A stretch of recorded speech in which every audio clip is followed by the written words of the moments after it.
Howdy friends, Matt Wilson here after a bit of a vacation from this show.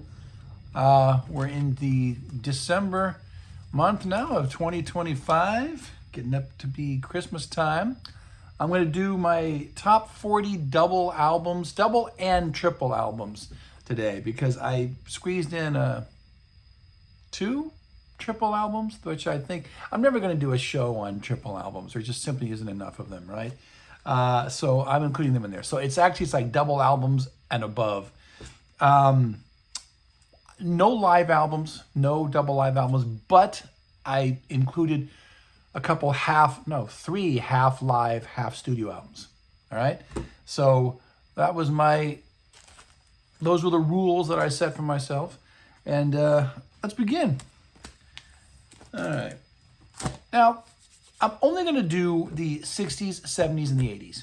I wanted there to be a cutoff point. I probably just could have done the 90s and then had, the whole 20th century. But it's hard enough finding all these CDs just to do 40. If I'd have done 50 and included the 90s, I'd spend another half hour looking for these things. And I'm tired of that. All right, so anyways, number one is my favorite Beatles album, the White Album. This is the big box set. Came out a while back. This is everything you need in the White Album. Surround sound mix, demos, sessions, the Blu-ray, If it's my favorite Beatles album and it's a double album, it's going to be on here very, very high. That's my favorite double album of all time, 1968's The White Album. My number two choice is tied. I'm going to go ahead and say right now, Exile on Main Street. But it could just as easily be Blonde on Blonde. All right? But because I have to rank these in a certain order, 1972's Exile on Main Street is currently my favorite Stones album. It hasn't always been so. I have gone with Let It Bleed in the past.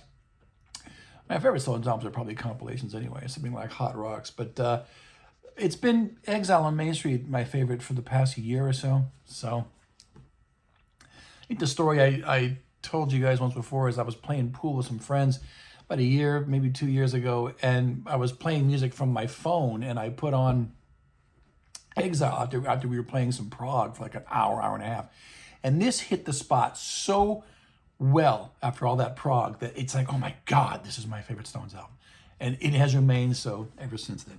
1972's Exile on Main Street, third choice, just as good as Exile, is my favorite Dylan album, Blonde on Blonde. So my three favorite albums by the Beatles, Stones, and Dylan are double albums, folks. A good enough reason as any to do this show. Blonde on Blonde, epic. Even the filler is great, The first double LP in rock, closely followed by Zappa's Freak Out, which I'll get to in a sec. All right? And probably my favorite album, 1966, or Pet Sounds. I can't even remember now what I said was my favorite album of 66 when I did my 66 show. I think I did go with Pet Sounds. It could just as easily be this on another day. But Exile and The White Album were my favorite albums of 68 and 72 when I did my shows. All right, moving on, 1968. Electric Ladyland has always been my favorite Hendrix album too. So there you go, Beatles, Stones, Dylan, and Hendrix, my favorite albums of theirs are their double LP magnum opuses. This Electric Ladyland is like a movie for your ears, right? I mean, it's just incredible. I've got this album in surround as well. Yeah, so I love it. I've always loved it when I first heard this in junior high school. All right, that's my number four choice. Number five. Did I name this as my top album of 1970? If not, it's way up there. Layla and Other Assorted Love Songs. This is my favorite version to hear, the Mo Fidelity SACD. I also have the Mo Fidelity regular gold disc. This sounds better. This is Clapton. This is Duane Allman. This is a little sticker right there. And the Dominoes at their best. This is my favorite album that Eric Clapton ever played on. It's also my favorite album that Duane Allman ever played on. So there you go, 1970, the last album that Clapton would make. before took some years off and became a heroin addict, and you know that story. So 1, 2, 3, 4, 5. There's my top 5. Number 6. Ba-na-na, da-na-na, da-na-na. You know, guys, I'm always telling you I can't find my Zeppelin CDs. Hope I didn't lose them. Christ, that means I got to buy them again. This is Physical Graffiti, Led Zeppelin, 1975. You know, just Xerox this off of Discogs, like I showed you when I did my 1975 show. So this is a bit of a, you know, an outlier in the double LP sweepstakes. They recorded enough, you know, like for a single album, maybe a little more. They decided to expand it onto a double album, so they had to go back to previous sessions from like whatever, 72, 73, and take some of those songs and put them on here. But it's kind of seamlessly interwoven into a nice double LP. I have said in the past I would resequence this album. If I were in charge of, you know, sequencing this record before it was released, I wouldn't have done it the way it is. I think that side 1 is all the bangers, and I'm not side 1, the first album, and the second album has all the good songs. I would have intermixed them so that, you know, there would have been some really great songs on the second LP. But lovers of this record will tell you it's all good. So there you go. All right. 10, 9, 8, 7 is Bruce Springsteen's The River. This is, I've said many times, this is my favorite Springsteen album. I mean, I love virtually everything on here. I mean, even the filler is pretty good. And on the double LPs, you're going to have some filler. But this is the album that really turned me on to Bruce. It was the first contemporary Springsteen album that I ever bought. Then I went back and I bought the 70s albums after this. So, you know, I'm rather loyal to, as I've said on previous shows, to albums that turn me on to a certain band or artist. And I'm going to say The River. This is pretty much exactly how the original vinyl LP looked. There you go. The River is one of them. Okay. 8 is Tommy. I've always been a Tommy fanatic. What? You like that more than Quadrophenia? Don't worry. I got Quadrophenia coming up soon. But yeah, I mean, again, it's timing.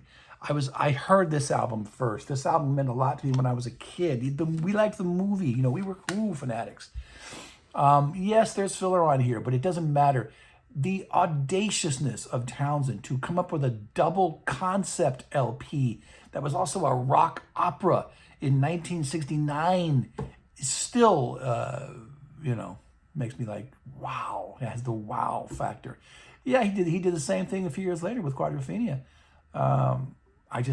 If you put a gun to my head, I like this one better. All right? So this is what, 8?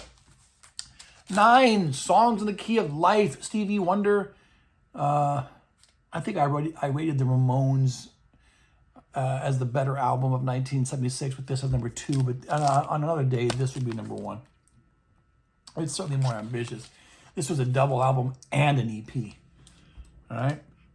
Whether or not it is his masterpiece or not, I think I might give the slight nod still to Inner Visions. It is still a masterpiece.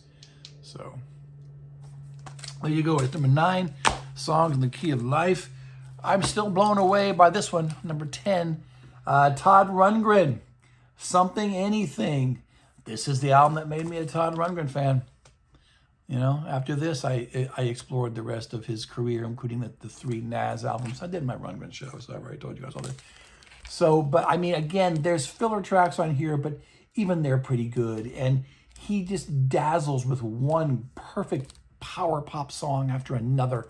You know, this is the one that's got I Saw the Light and what's the other one? Hello, It's Me, which you know was a Nas song originally. Those were his 2 big hits. Both of them are on here, but there are other songs virtually as good that could have been hits had they been properly promoted by the record company, which I guess was Bearsville. But that's my top 10. All right? That's my top 10. Moving on. Let's do 11 through 20. narrowly missing my top 10 is the album that was so controversial when I did my UK punk show, London Calling. But Matt, it's not a punk album. The first two albums are more punk. Okay, but I like this better. I like the songs. I don't give a damn how Rolling Stone this is. Brits have always had a problem with this album. It's a classic. Love it. This is my number 11. On any other day, it could have made my top 10. London Effin' Calling, 1979. Okay, here's my first triple album. I had to pull this out of the big box set, you know, with the wooden box with the gnomes. This is the All Things Must Pass 50th anniversary. This is the original cover, black and white. Nothing on the back. This is my favorite solo Beatles record. It is closely beating out, you know, Plastic Ono Band and Imagine and Band on the Run and Ram, but this is it.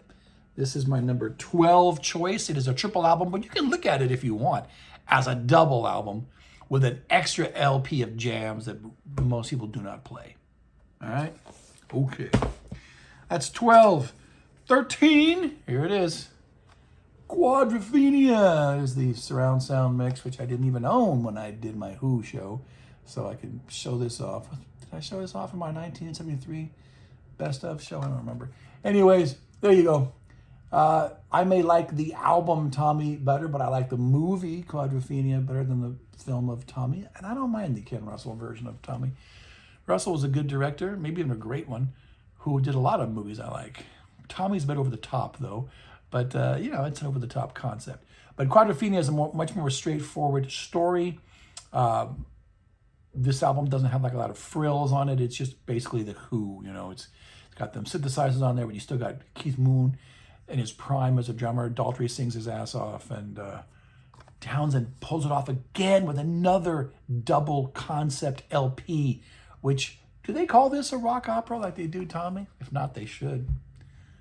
There you go, Quadrophenia. That's 13? About 13? Yeah.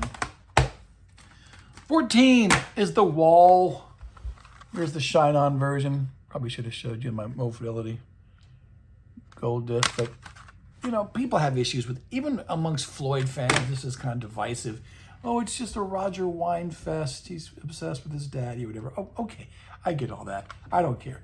The Wall meant a lot to my generation. I was 14 years old in December of 1979 when this came out. Everyone was listening to Led Zeppelin's Into the Outdoor before this, and this is a way better album, you know. So there you are, The Wall. Still waiting for the surround sound mix, which I'm sure will be out at some point. All right, 1, 2, 3. This is 14. Okay, 14 is Frank Zappa's Freak Out, which I have that album represented on this Making of Freak Out, a Frank Zappa audio documentary. It's called The Mofo Project Object. It doesn't have the album cover on there, but I've printed it out. That's it. That's what it looks like. 1966, great double album from Frank Zappa and the Mothers of Invention, released like a week or so after Blonde on Blonde.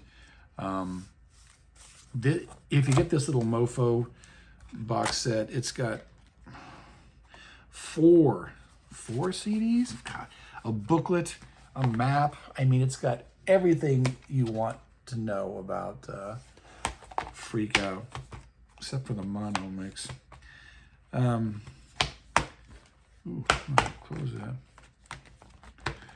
that. Anyways, folks. Zappa did a lot of good or great, if you want to, you know, go there. Double albums, but I'm going with that. Freak Out is my favorite one. Okay, so 20, 19, 18, 17. This is 16. Here's my first half live, half studio. Cream's Wheels of Fire. Now, I think I have 3 albums on my show today, which are half live, half studio. This is the first really big one, you know, for rock anyway. You have live stuff on the second album recorded in San Francisco, and then you've got, you know, a very psychedelic Cream studio LP, which comes first. And maybe I got 4 albums today that are half live, half studio. I can't remember now, or 3. Anyways, the live stuff, very influential to how live rock music would be played there, you know, from then on, at least all through the 70s until punk really hit. You know, lots of long, extraneous jamming and soloing and drum solos and guitar solos, and some bands even had bass solos, which you may think is, you know, excessive. It certainly became that way at the end, but Cream could somehow pull it off. All right, so there's Wheels of Fire, an epic album from 1968. Cream is still my favorite band that Clapton played with, even though the later album is my favorite album that he ever did. Okay, so that was whatever that was. 2019, 18, 17. This is 17. Trout Mask Replica. Did my Beefheart show. This album was produced by Frank Zappa, but you know, this is a Beefheart album through and through. He used to torture his band by making them rehearse these songs over and over again so they could sound like they're out of tune or something like that, or, you know, playing on the offbeat. But it's wonderful music, and it is the first Don Van Vliet album I ever heard. Is it my favorite one to this day? I don't know. You know, Clear Spot's pretty good. I don't know. I don't know if I have a favorite Beefheart album, but this is the one that turned me on to him. All right? Okay.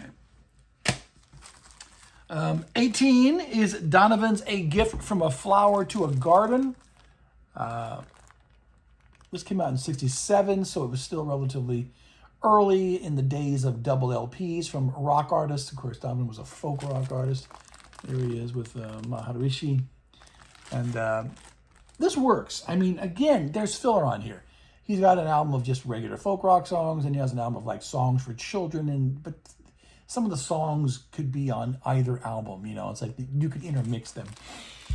So, A Gift from a Flower to a Garden, just another in, you know, a long line of good Donovan albums from the 60s. 19 is going to be Almond Butters Eat a Peach. This is the SACD, a little sticker there.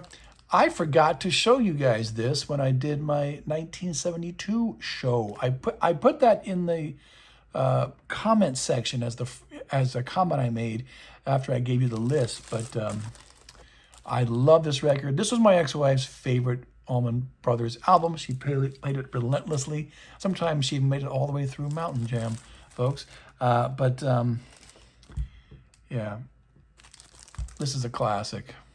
Probably only slightly less important, I think, in their discography than the Live at the Fillmore album, which is not going to be on here because that's a strictly live album.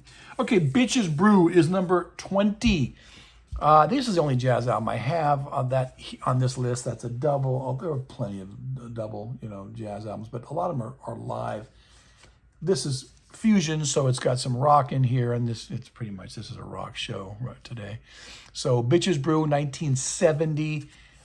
This is from the complete, you know, Miles Davis on Columbia box set. But what I really recommend, if you have the ability to play quadraphonic, to play quad, is the quad mix. That's my favorite quad mix of any album ever. Bitches Brew, number 20. All right. 21 through 30. Okay, this is going to be my first 80s album. Husker Du, Zen Arcade. The first Husker Du album I ever really owned. Again, it's the Matt Loyalty thing. I still think it's probably my favorite Husker Du record, although I like all of their stuff, especially from 84 through 87, maybe. This is a double album. It's kind of like a concept album, but I never really paid attention to the lyrics. It's about a kid, you know, punk rock kid in the mid-'80s. But because I never had the lyrics to this record, I never followed along with the storyline. And this is one of those horrible sounding, you know, SST CDs that Greg Ginn really needs to clean up those tapes and remaster this stuff. Anyways, that's 21. 22 is the Chicago Transit Authority. In 1969. If this isn't their best album, then it's Chicago, their second album, or Chicago 2, whatever you want to call it. That's coming up. There is filler on this record. As you know, again, there's filler on a lot of double albums, but you allow for that because there's more time for more songs. There's more time for more experimentation that the band can do. But anyways, for years, my favorite Chicago album, it might still be. All right, that's 22. 23 is Goodbye Yellow Brick Road. This is my favorite Elton John album. I used to think that this, when I was a kid, I definitely thought it had filler, but the last time I played this, even the filler sounded good. So even then, by then it had finally grown on me. I pretty much like everything on here. This is his magnum opus as a, pop songwriter with Bernie Taupin. So, Goodbye Yellow Brick Road, my 23rd choice. 24, released in 1974, is Genesis, The Lamb Lies Down on Broadway. Many people feel this is the ultimate statement that the Peter Gabriel era Genesis, released. I've gone on record as saying that Something England by the Pound is my favorite Genesis album, but this is still great. I got you in the mood though to play it. It's a huge, sprawling, dense, it's a long album too. The storyline doesn't make a lot of sense. But I recommend, and I recommended this on my Genesis show, go online to YouTube, if that's what you're probably watching me on right now. Type in Lamb Lies Down on Broadway Illustrated. There's an artist who made a video of the whole album, every song in black and white, like this, illustrations, and you can have the subtitles at the bottom and follow along, and it's just a cool way to listen to the music and follow along in the story if that's important to you. Okay. 25 is the Minutemen Double Nickels on the Dime. Driving 55 on the 10 freeway is what that means. This CD, as I have mentioned in the past, I think my American Punk show, does not contain every song that was on the original double vinyl LP. It wouldn't fit. Still waiting for some kind of Minutemen, box set, or, that just has all their albums remastered. Again, it's another SST CD. Doesn't sound all that great, but it sounds better than Husker Du, probably. There are, my God, 40, I can't even read that, 43 tracks on here, and it still isn't enough to have everything that was on the double album. So, probably my favorite Minutemen album, just like Husker Du. Zen Arcade was my favorite Husker Du album. Okay, I looked today, and I could not find my Prince Sign of the Times. It's 2 CDs, so I just had to print this out for you guys. This is 1987. If you wanted to argue that this was his best album, I don't know if I'd argue that. I know the consensus choice is going to be something more obvious like Purple Rain.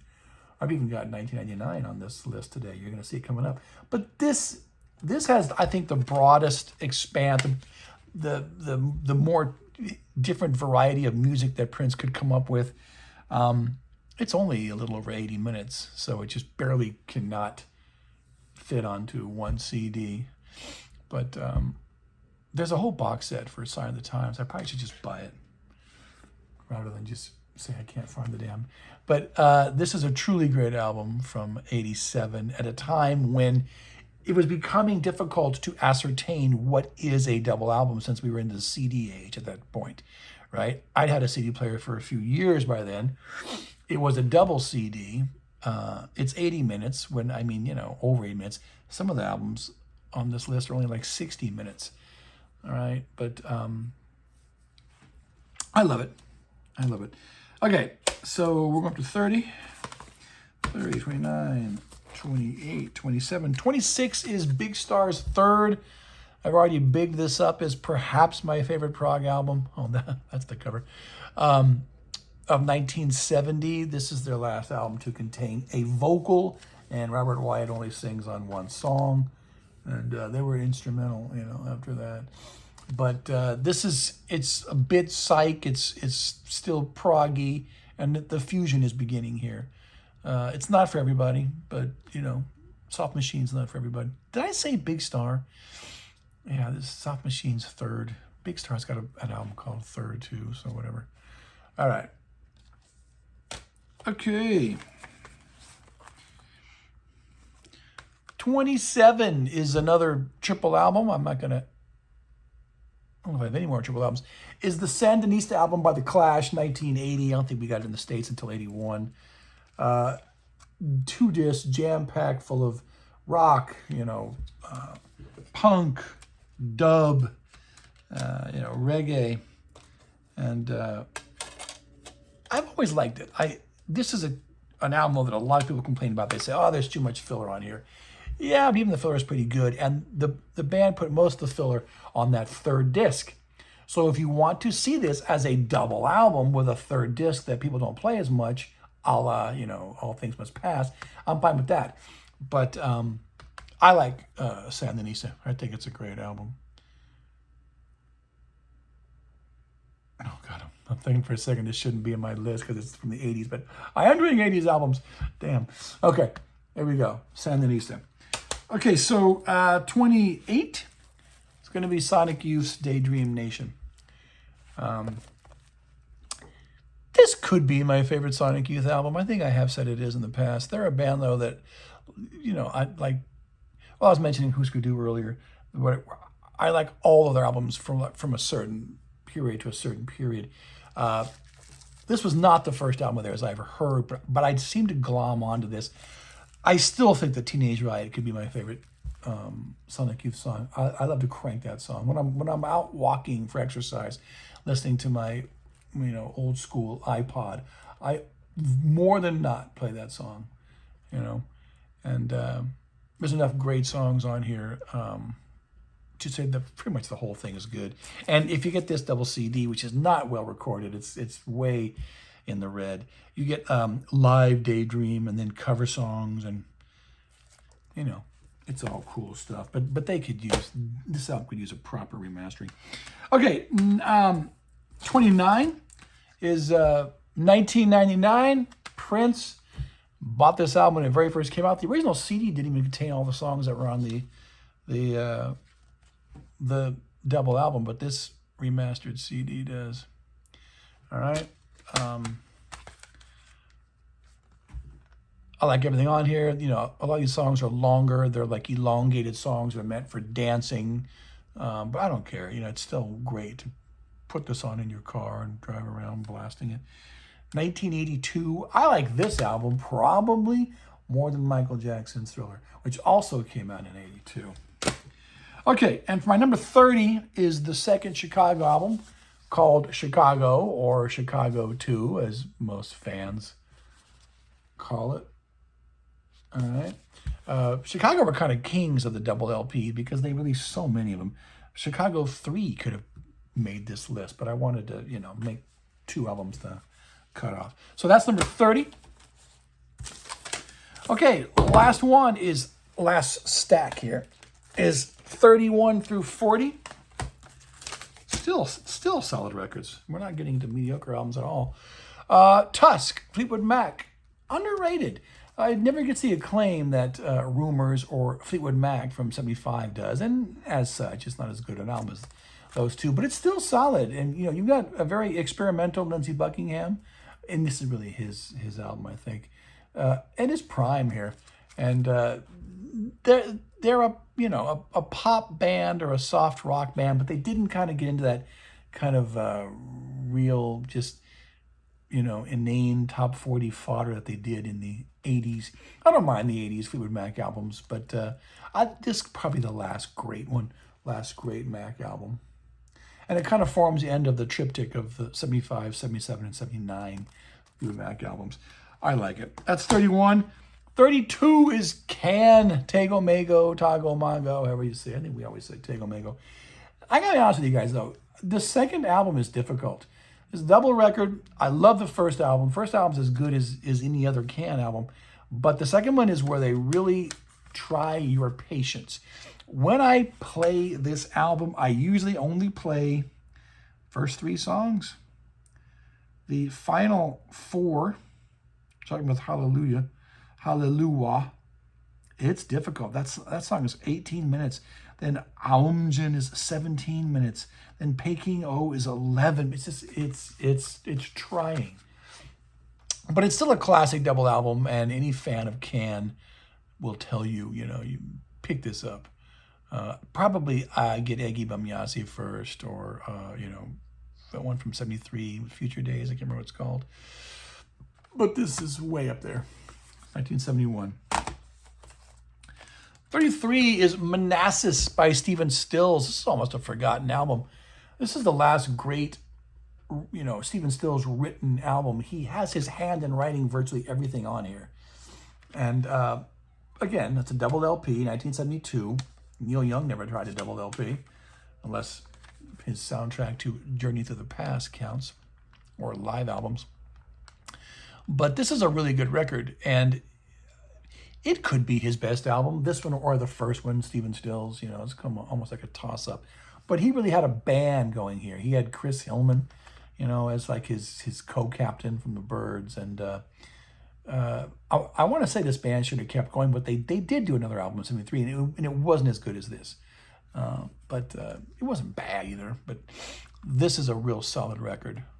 It's got rock, it's got folk rock, it's got country, it's got blues, it's got that Stephen Stills kind of Latin thing that he likes. So they could play all that stuff and play it well.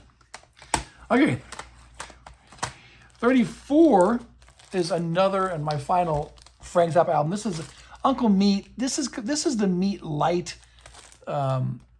remaster with this does for the Uncle Meat album what the Mofo Project did for Freak Out. I don't know if this has a reproduction of the original LP cover, because that certainly is not it. No, I don't think so. But you get 3 discs, and this was even supposed to be a movie at one time. It doesn't have the extraneous dialogue that the previous 2 CD version had, which kind of killed it. And it makes King Kong 1 track, which I like, because if I put it on a playlist, the whole thing will play, not just little snippets. So anyways, this is my CD of the Mothers of Invention, Uncle Meat, but this is not the original LP cover. Okay? So that was 34. 35 is the Bee Gees' Odessa. Now, this is an album that it originally had this kind of velvet LP cover. I forget about sometimes when I'm thinking about great albums, double albums from the 60s. I like all the 60s Bee Gees albums. I like the 3 that precede this as well. But this is a really outstanding set here. You got the 2 discs, which comprise the album. You get sketches for Odessa.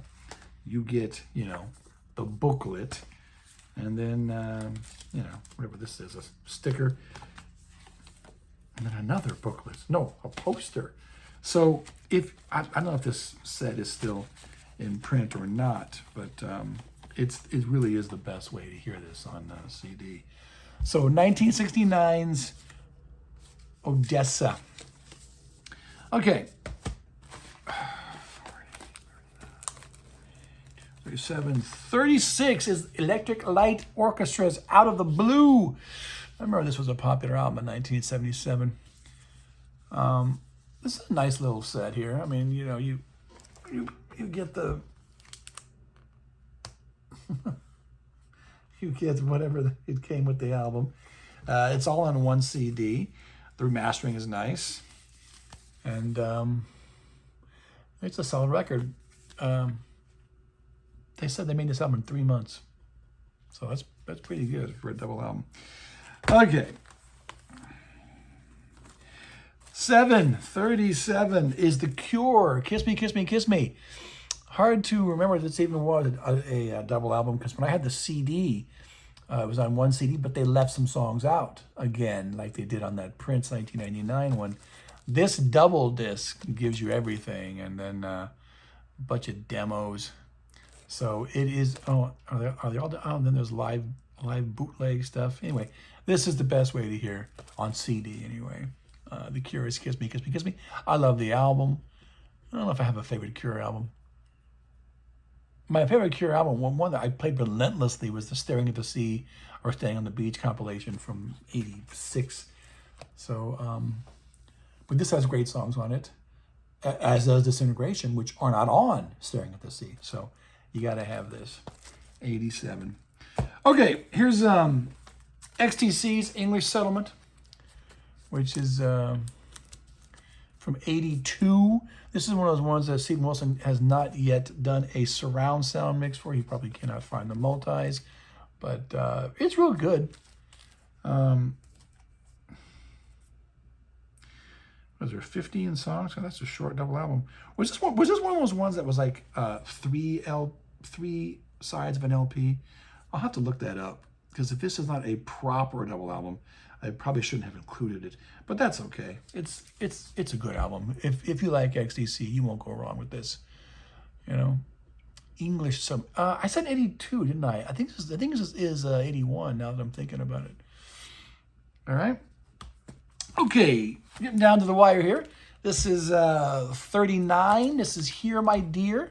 I think this is one of those CDs I couldn't find when I did my Marvin Gaye show, but I found it now. This is the Hippo Select version. It's good. This is all about his divorce to Anna Gordy, you know, Berry Gordy's daughter or sister. I don't remember now. But he was very bitter, of course, and it's a divorce album, you know, a la Blood on the Tracks. But this is much more direct and confrontational and bitter, and I've always liked it.